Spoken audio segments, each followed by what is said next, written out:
राधे राधे। कैसे हैं आप सभी? आशा करती हूँ अच्छे होंगे, स्वस्थ होंगे। आज मैं आपको कुछ ऐसे व्रत के बारे में 26 ऐसे व्रत, साल में 26 व्रत। जी हाँ, अगर आपने एक साल में सिर्फ 26 ये व्रत कर लिए तो समझिए आपके जो लाइफ से दुखों का अंत हो जाएगा। जी हाँ, आज मैं ऐसे ही आपको 26 व्रत के बारे में बताने जा रही हूँ। इन व्रतों को करने से ना मन आत्मा सब शुद्ध हो जाता है और सबसे बड़ी बात हमारा जो आत्मविश्वास है ये बहुत ही मजबूत होता है। तो आइए जानते हैं ये कौन से 26 व्रत हैं। मैं बात कर रही हूँ एकादशी के व्रत की।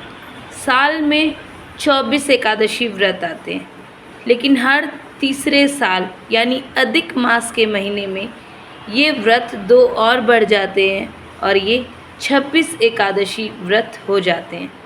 तो इन 26 एकादशी व्रतों को करने से क्या फल मिलता है, कौन सी एकादशी का क्या फल मिलता है, आज इस वीडियो में मैं यही बताने वाली हूँ। वीडियो हल्की सी लंबी हो जाएगी, लेकिन आप अंत तक अवश्य देखिएगा, क्योंकि जो लोग एकादशी के व्रत की महिमा से अनजान हैं उन्हें इस 5 से 7 मिनट के वीडियो में ये पूरा पता चल जाएगा कि आखिर एकादशी के जो व्रत होते हैं उनकी महिमा क्या है, उनकी महिमा कितनी है और उनको करने से क्या क्या फल की प्राप्ति हो सकती है। और ये एकादशी व्रत कौन सा व्रत किस विधान से है ये भी मैं आपको बताने जा रही हूँ।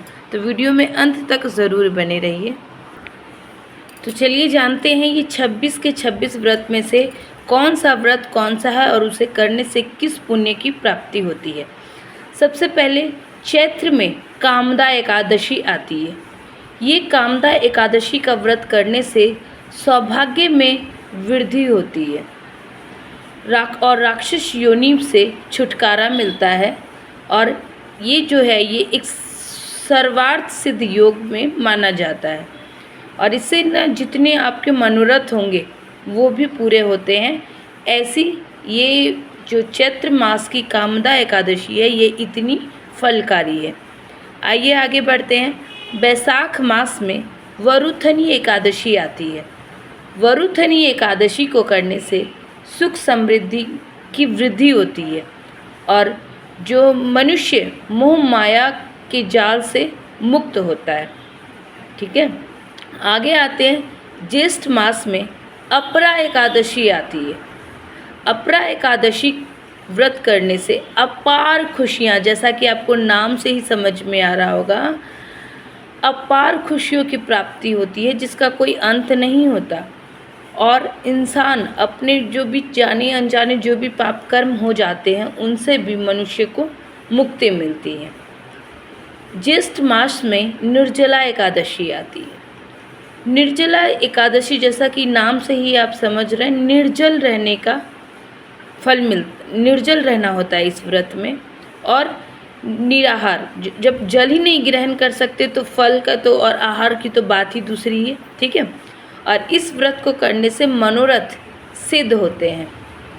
ऐसा कहा जाता है कि निर्जला एकादशी सबसे एकादशियों में भी सर्वश्रेष्ठ एकादशी है और इस एक एकादशी को करने से आपको सभी एकादशी का फल मिलता है।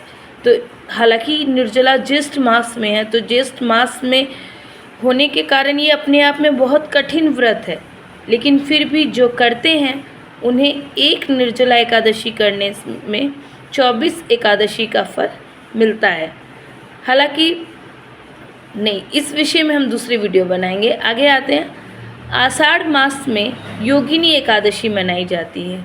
योगिनी एकादशी का व्रत रखने से मनुष्य के समस्त पापों का हरण होता है और उसे पारिवारिक सुख की प्राप्ति होती है। आषाढ़ मास में देवशयनी एकादशी आती है। कहते हैं इस एकादशी के बाद ही देवता सोने चले जाते हैं और जो भी कार्य होते हैं, जो 4 मास के लिए जो मांगलिक कार्य होते हैं वो बंद हो जाते हैं। हाँ, इन समय आप पूजा पाठ कर सकते हैं, यज्ञ हवन कर सकते हैं और जैसे मांगलिक कार्य नहीं होते, जैसे शादी ब्याह इस समय नहीं होता है, गृह प्रवेश और निषेध रहता है, क्योंकि और ये सब फिर आपका देवउठनी एकादशी के बाद फिर सब शुरू हो जाता है। तो ये है देवशयनी एकादशी।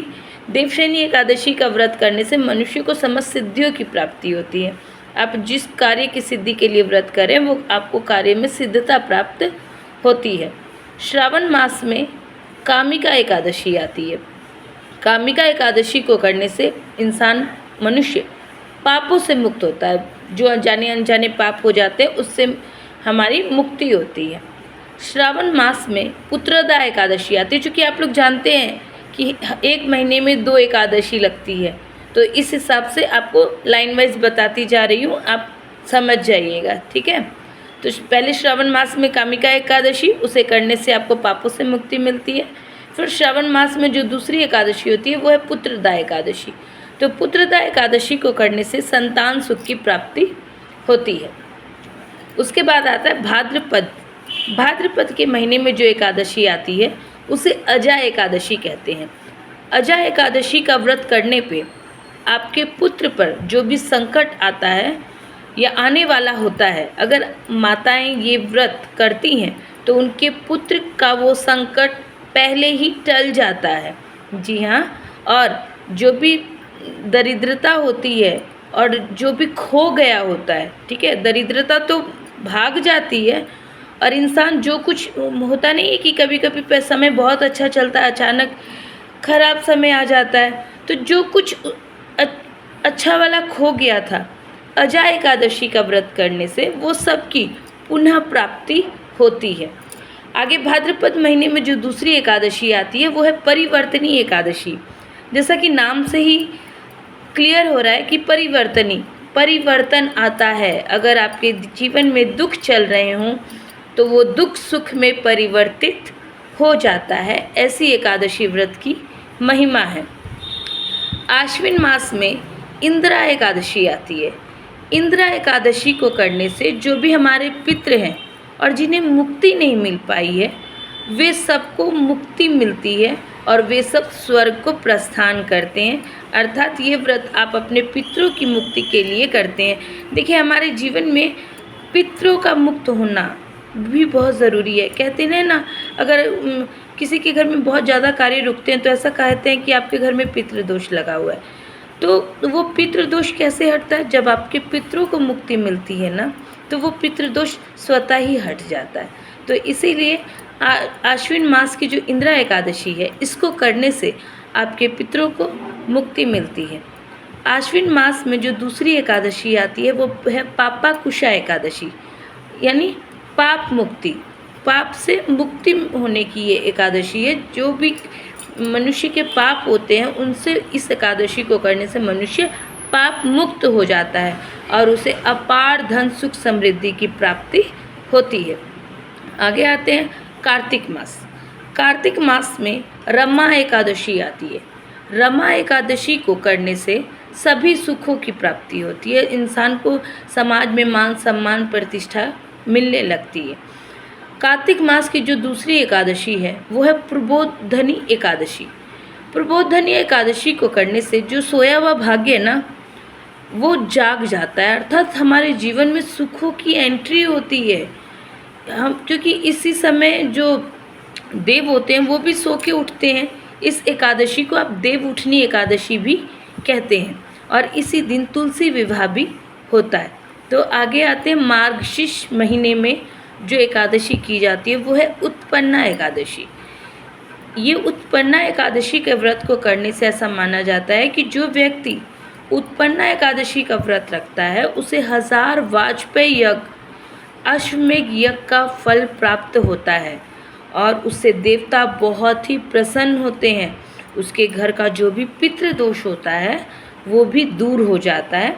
तो ऐसी महिमा है मार्गशीर्ष महीने की उत्पन्ना एकादशी की। मार्गशीर्ष महीने में जो दूसरी एकादशी आती है वो है मोक्षदा एकादशी। जैसा कि नाम से ही प्रतीत हो रहा है, मोक्षदा अर्थात मोक्ष देने वाली। तो इस एकादशी को करने से मनुष्य को मोक्ष की प्राप्ति होती है। आगे आते हैं पोष मास में आती है सफला एकादशी। जैसा कि फिर नाम से ही पता चल रहा है, सफला अर्थात सफल करने वाली।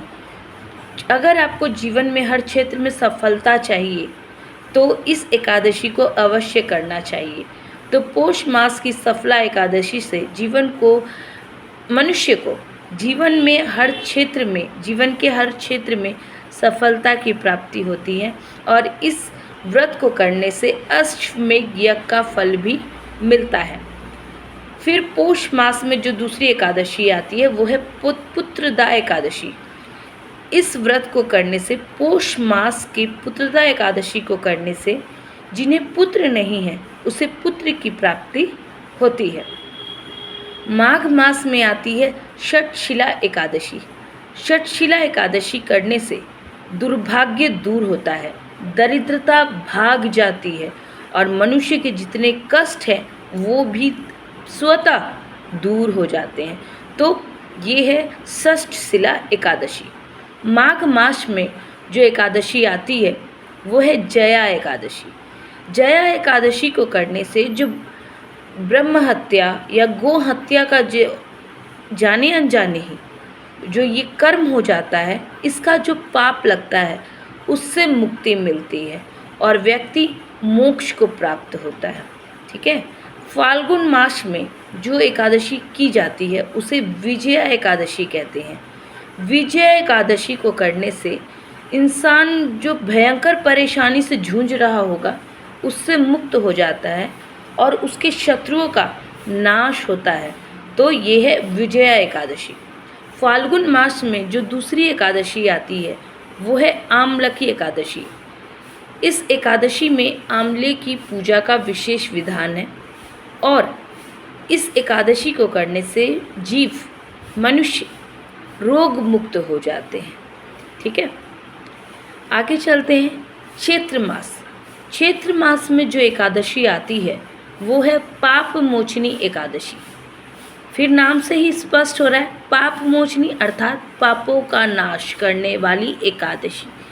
तो चैत्र मास की पाप मोचनी एकादशी को करने से मनुष्य के जीव के हर पाप का नाश होता है, हर पाप से मनुष्य मुक्त होता है, हर संकट से मनुष्य मुक्त होते हैं। तो ये थी जो 24 एकादशियाँ आती है साल में, ये थे 24 एकादशी। अब जो 2 एकादशी जो हर तीसरे साल बढ़ती है, जो अधिक मास आने के बाद जो 2 एकादशियाँ बढ़ती हैं, उन एकादशियों को करने से क्या फल मिलता है आइए जानते हैं।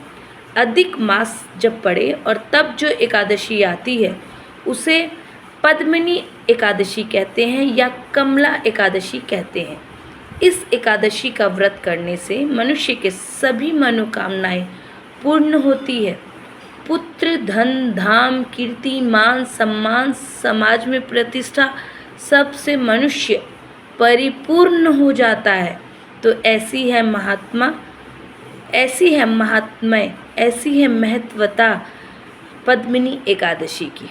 आगे आते हैं अधिक मास की दूसरी एकादशी जो है परमा एकादशी।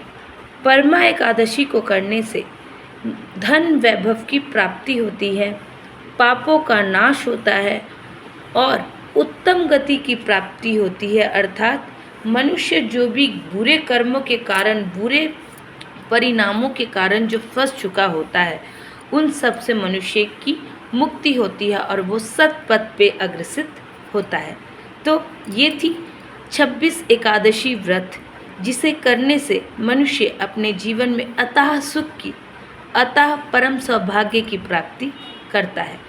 तो कैसी लगती है आपको मेरी वीडियोस? अगर अच्छी लगती है तो एक लाइक और एक सब्सक्राइब अवश्य करिएगा और जितना हो सके अपने फ्रेंड्स एंड फैमिली में शेयर करिएगा, जिससे हम आगे की ओर बढ़ सके और मोटिवेट हो सके और आपके लिए अच्छी अच्छी जानकारियाँ ला सके। जय श्री राम, राधे राधे।